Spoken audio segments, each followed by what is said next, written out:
తాకట్లో ఉన్న మీ బంగారాన్ని విడిపించి ఆ రోజు ఆన్లైన్ రేటుకి కొంటాం. Sharma gold company. నమస్తే గురుగారు. శ్రీమాత్రే నమః.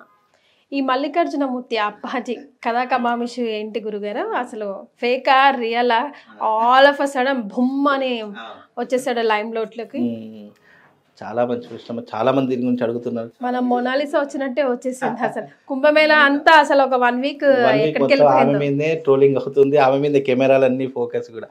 ఒక మనిషిని హైలైట్ చేయాలన్నా డిక్రీజ్ చేయాలన్నా మీడియా చేతిలో ఉందండి. మొట్టమొదటిగా ఇప్పుడు మల్లికార్జున ముత్య అనేటటువంటి పేరు ఏదైతే వినిపిస్తుందో సోషల్ మీడియాలో, ఆయన వెళ్ళగానే మనుషుల యొక్క ముఖాలు చూసి ఫోన్ నంబర్లు చెప్పడము, లేదు అంటే పేర్లు చెప్పడము, లేదా మీ అమ్మగారి పేరు చెప్పడం, మీ నాన్నగారి పేరు చెప్పడము, ఇవన్నీ కూడా జరుగుతున్నాయని చెప్పి అక్కడ చాలామంది చెప్తూ వస్తున్నటువంటి సంఘటనలు. నిజానికి ఏంటి అంటే నాకు దగ్గరైనటువంటి వాళ్ళు, నా సన్నిహితులు చాలామంది అక్కడికి వెళ్ళారు. అంటే నా తెలిసినటువంటి క్లయింట్స్ వెళ్ళారు. ఏదో వాళ్ళు కష్టాల్లో ఉన్నారు కాబట్టి ఏదో బాధ చెప్పుకుందాము, ఆయన దగ్గరికి వెళ్తేనే బాధ తీరిపోతుంది అని చెప్పేసి చాలామంది వెళ్ళారు. వెళ్ళిన ఒక 10 మందిలో 2-3కి ఏదో చెప్పాడు, ఏదో నడిచిపోయిందని చెప్పారు. మిగతా 7 ఏం చెప్తున్నారంటే ఇదంతా కూడా మోసం జరుగుతుంది అక్కడ, ఇదంతా కూడా జిమ్మిక్లు మ్యాజిక్లు జరుగుతున్నాయి. ఒక పెద్ద కేవలం 24 సంవత్సరాల ఒక చిన్న కుర్రాడు, ఒక యువకుడు ఈ రకమైనటువంటి విధానాలు చెప్తున్నాడు అంటే ఆయన అనుచరులు ఎవరైతే ఉంటారో చుట్టుపక్కల ఉంటారు కదా, ఈయన చేసేది తక్కువ, వాళ్ళు చేసేది చాలా ఎక్కువ ఉంటుందట హైపు. అయితే వాళ్ళందరూ కూడా ఈయనను ముందర పెట్టి ఈయనను వాడుకొని, వీళ్ళ నాన్నగారు చాలా గొప్ప వ్యక్తి అని చెప్పేసి ఆ ఊర్లో ఎవరికైనా చెప్తారు. ఆయన ఫేమ్ని ఈ కొడుకు కంటించి ఈ కొడుకుని వాడుకుంటున్నారు. ఈ ఎవరైతే ఈ మల్లికార్జున ముత్య ఉన్నారో ఆయన ఫేమ్ని, వాళ్ళ నాన్నగారి ఫేమ్ని రెండింటిని కలిపి వాడుకొని చాలామంది దీని ఒక మాఫియా లాగా చేస్తున్నారని అక్కడ వినిపించినటువంటిది. ఇప్పుడు పేరు ఫోన్ నెంబర్ అనేటటువంటిది ఒక 2 రోజులు అక్కడ ఎవరైనా మీకు తెలిసిన వారు ఉన్నారనుకోండి, మీ పేరు కనుక్కోవడం పెద్ద గొప్ప విషయం కాదు. అంటే మీరు ఒక బాధ చెప్పుకుందామని వెళ్ళారండి, అక్కడ ఆయన మీకు టైం ఇవ్వలేదు, సరే ఆయనను కలిసి ఎలాగైనా వెళదామని చెప్పేసి ఒక 2-3 రోజులు అక్కడే ఉన్నారు. ఆ 2-3 రోజుల పరిచయంలో మీకు ఒకరో ఇద్దరు ఎవరో ఒకరు పరిచయం అవుతారు. 100% మీరు కాకపోయినా పరిచయం ఏంటో ప్లాన్ చేస్తారు. అప్పుడు మీరు ఏం చేస్తారు, ఎక్కడి నుంచి వచ్చామో ఏమో వాళ్ళు అడుగుతారు. అప్పుడు మీరు నా పేరు కీర్తండి, నేను ఇక్కడ నుంచి వచ్చానండి, ఇక నేను ఏం చెప్పుకోవాలి, నా కష్టాలు ఇట్లా అంటే అట్లా మీరు చెప్పినటువంటి అన్నీ అక్కడ రికార్డ్ అవుతాయి. ఆ రికార్డ్ అయినటువంటి సంఘటనలన్నీ తీసుకొని వెళ్ళి ఆయన చేతిలో పెడతారు. అప్పుడు వచ్చి రికార్డ్ ఆల్రెడీ మీరు చెప్పినటువంటి వేరే వాళ్ళు చెప్పిన విషయాలే మీకే చెప్తే దాంట్లో పెద్ద గొప్ప ఏముంది, అది మీరు ఏంటి నా గురించి తెలియకుండా, నేను ఎవరో తెలియకుండా ఇన్ని చెప్పాడని చెప్పి మీరు ఆశ్చర్యపోతారు. నిస్సహాయ స్థితిలో 2-3 మాటలు చెప్తే ఇట్టే పడిపోతాం. అదే అక్కడ జరుగుతుంది. ఇంకోటి ఏంటి అక్కడ జరుగుతున్నటువంటి చాలా మంది ఏమంటారంటే, ఇంతమందికి భోజనాలు పెడుతున్నాడండి, ఇన్ని సేవలు చేస్తున్నాడు, రూపాయి కూడా తీసుకోవట్లేదు అని చెప్పి చాలా మంది అంటున్నారట. కానీ దాని వెనక ఉన్నటువంటి విధానాలు ఏంటి అంటే, ముందర రూపాయి తీసుకోవట్లేదు, వెనకుండి లక్షలు తీసుకుంటున్నాడు. ఇప్పుడు నేను మీ ముందర కూర్చుండి నేను మీకు జ్యోతిష్యం చెప్పాను అనుకోండి, అమ్మ నాకు వద్దమ్మ, నాకు రూపాయి వద్దు అని అంటాము. అదే మీరు అంటే మీరు పేదవారు కాబట్టి మిమ్మల్ని, అదే ఉన్నవాడు వచ్చాడు అనుకోండి, మీ గురించి చెప్పారు కదండి, గురుగారికి ఏదన్నా ఇవ్వండి, లేదంటే మిమ్మల్ని ఒక ప్రత్యేకమైన రూమ్లో కూర్చోబెట్టి అది ఇది అని చెప్పి డబ్బులు లాగుతారట. ఆ వచ్చినటువంటి డబ్బులతో అన్నదాన్ని నడిపిస్తున్నాడు. ఒక వ్యక్తి ఇంతమందికి భోజనం పెడుతూ ఆయన చూడడంలో ఒక రూపాయి కూడా తీసుకోవట్లేదు. మరి ఇంత వ్యవస్థ ఎక్కడి నుంచి రన్ చేస్తున్నాడు? నిప్పులేందే పొగ రాదు కదా. ఇన్ని వ్యవస్థలు, ఇల్లు కట్టించడము, అక్కడ వచ్చిన ప్రతి ఒక్కరికి 24 hours భోజనాలు పెట్టడము, ఒక ఆశ్రమాన్ని మెయింటైన్ చేయడం, ఇవన్నీ కూడా చిన్న విషయం కాదు కదా. ఇవన్నీ కూడా అక్కడ ఆడుతున్నటువంటి ఒక హైజెనిక్ డ్రామా. అక్కడ 365 రోజులు 360 degrees కెమెరాస్ 24 గంటలు రన్ అవుతాయి. ఎవరు వస్తున్నారు, ఎవరు వెళుతున్నారు, ఎవరు మన కోసం వెయిట్ చేస్తున్నారు, నీ పరిస్థితి ఏంటి, నువ్వు అక్కడ ఒక 10 సార్లు తిరిగావనుకోండి, ఇక్కడే తిరుగుతున్నది, ఈమె ఇన్ఫర్మేషన్ మొత్తం గ్యాదర్ చేయండి, లేదా ఈయన ఇన్ఫర్మేషన్ మొత్తం గ్యాదర్ చేయండి, చేసి రేపు ఆయన పిలుస్తాను అని చెప్పి, ఎస్పెషల్లీ మీరు అక్కడ ఆ వరుసలో కూర్చున్నాను, అమ్మ ఇటు రామ్మ అని చెప్పి అప్పుడు మిమ్మల్ని పిలుస్తారు తప్ప, మనం డైరెక్ట్గా వెళ్ళామనుకోండి మన గురించి ఏమీ చెప్పడు.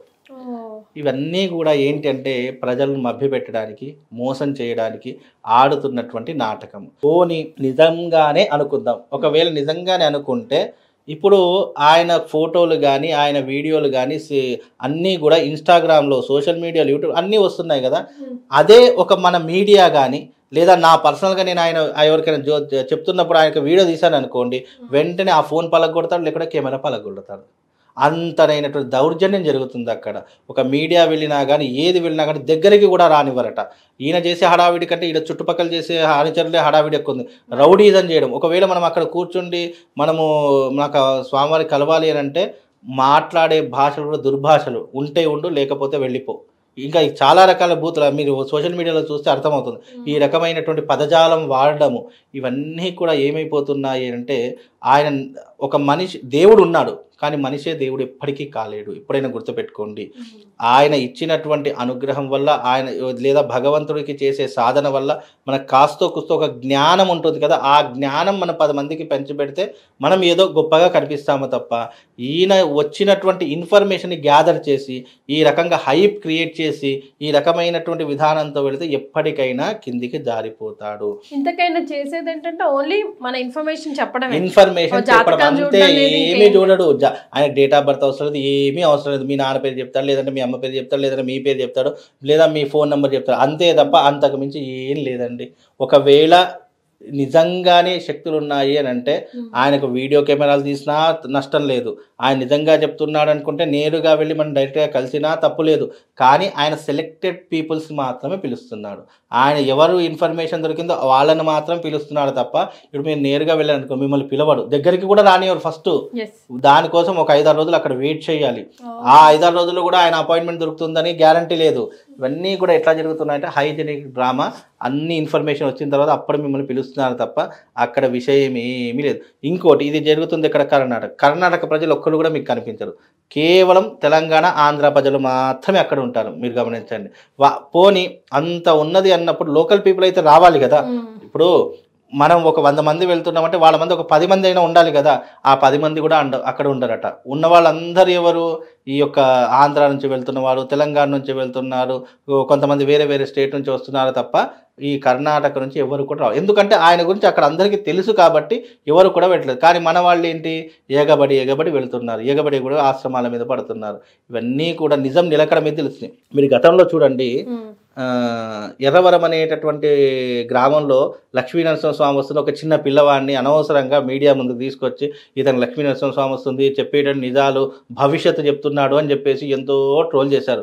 చిట్టచివరికి ఏమైంది, చదువుకునే పిల్లవాడిని ఈ రకంగా వేషం వేసి ప్రజల ముందుకు తీసుకొచ్చి వెనుకున్న వాళ్ళు దోచుకున్నారు, దాచుకున్నారు. ఆలయం అనే పేరు మీదుగా ఎన్నో రకాలైనటువంటి ఇబ్బందులు జరిగాయి అక్కడ. అలాగే ఈ మధ్యకాలంలో నేను నాగకన్యను అని చెప్పి చాలా హైప్ చేశారు. మళ్ళీ తర్వాత ఏమైంది, ఆమె ఫేక్ అని తెలిసింది. మళ్ళీ ఈ మధ్య కాలంలో ఇంకొక ఆమె కూడా వచ్చింది, నేను అమ్మవారు వస్తుంది, నాకు గత జన్మ గుర్తుకొచ్చింది, గత జన్మలో ఈయన నా భర్త అని చెప్పేసి సోషల్ మీడియాలో ఒక వెలిగారు. మళ్ళీ ఏమైంది, అంత ఫేక్ అని తెలిసింది. ఈ నిజం ఆగోరా కూడా మధ్యలో తెలిసి ఇవన్నీ కూడా నిజం నిలకడ మీద తెలుస్తుంది. కాబట్టి ఇవన్నీ కూడా మీరు అక్కడికి ఎప్పుడైనా నేను ఛాలెంజ్ చేయడానికి కూడా ఆయన ఫేక్, 100 to 100% ఫేక్.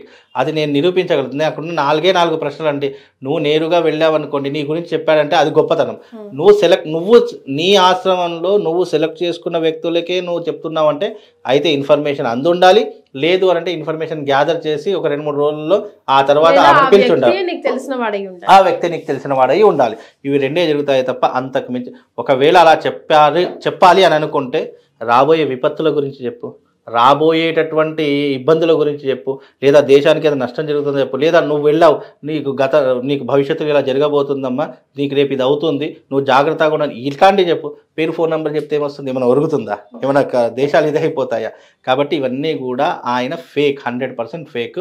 ఇది కావాలంటే ఇవాళ కాకపోయినా రేపైనా నిజం తెలుస్తుంది. ప్రజలు కూడా కొంచెం అప్రమత్తంగా ఉండాలి. 100% చాలా ఎలా ఎందుకు నమ్ముతారు అంటే వాళ్ళున్న కష్టాలు అలా తీసుకొని వెళ్తాయి. ఎప్పటికైనా మనిషిని ప్రతి ఒక్క హిందుత్వంలో ఒక చెట్టుని, ఒక పుట్టని, ఒక బాబాని, బ్రాహ్మణి ఎవరు నమ్మాలన్నా ఆ కష్టాలు వాళ్ళని అలా తీసుకుని వెళ్తాయి. ఆ కష్టాన్ని వాళ్ళు ఏం చేస్తున్నారు అంటే ఈ రకంగా క్యాచ్ చేసుకొని ఈ రకంగా వినియోగించుకుంటున్నారు. కాబట్టి ఇది ఎప్పటికైనా నిజం నిలకడ మీద తెలుస్తుంది.